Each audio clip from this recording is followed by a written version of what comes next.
Live look at the beautiful city of San Francisco, where tonight the city is spending $10 million a month just to house homeless people in hotels. The neighbors say this program has increased crime, more shootings, and more break-ins. It's been a controversial concept that will be expanded under a similar program statewide. But is there too much impact on neighbors? Well, here's what KPIX 5's Susie Steimle found out in tonight's Project Home. It's just a safety issue, you know, it's not about judgment, it's about safety. I'm starting to think a little bit more about being aware of my surroundings.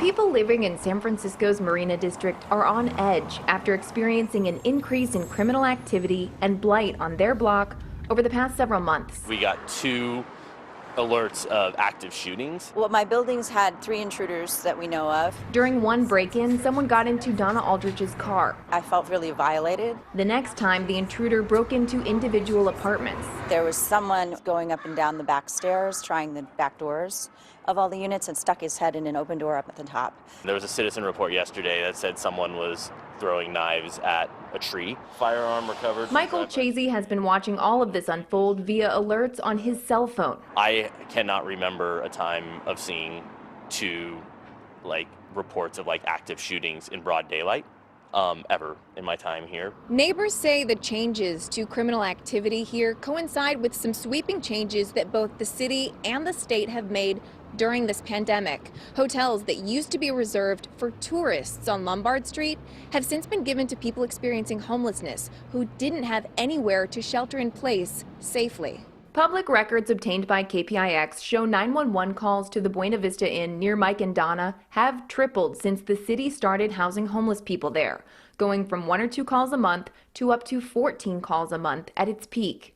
KPIX has received complaints from neighbors living near 3 other hotels housing the homeless. Some complained of open drug use. Others cited overdoses and sexual acts being performed during the day. At each of those hotels, emergency calls also tripled after unhoused individuals moved in, going from 22 calls over a 6-month period to 60. The city won't tell us which hotels are in use, and the Department of Emergency Management either left reasons for the 911 calls on our public records requests blank or blacked them out. Both departments say the omissions are to protect people's privacy. We have a carte blanche ability, if we need to as workers, to call the police, call medical, and it's a rare occasion when we have to. It happens, but not that often. Russell Rosner works at the Buena Vista, one of these shelter-in-place hotels for the homeless. He says he'd like to see people embrace this program because it's making a big difference. I'm seeing a lot of people coming in a pretty bad situation, in a crisis, and then over time, as they've stayed at our sites, they've gotten better and better. Thousands of vulnerable people have been able to stay safely in place. Abigail Stewart-Kahn is the interim director for San Francisco's Department of Homelessness and Supportive Housing. She says the program has been a tremendous success, so much so that 2 hotels will become permanent housing, creating 350 new units for homeless residents through the state's Project Home Key program. One of those is the Granada and one of those is the Hotel Diva. We need to work really, really fast to move through all of the purchase and start moving people in as quickly as possible. Is it doing what it was intended to do? Is it helping people? Yeah, I actually think it's been very successful. I mean, incredibly successful. Randy Shaw is the executive director of the Tenderloin Housing Clinic. He says this program has helped make neighborhoods like the Tenderloin more safe. Instead of being on the street in front of people's homes, more than 2,000 people have been housed, which also reduced the potential for the spread of COVID. People who are unhoused, it's a crisis for them. This became not only a crisis for them, but a health risk to everybody else. 29 hotels are in use for the city's shelter-in-place program. It's costing the city $10 million a month to operate, and more than 2,000 people have been brought inside because of it.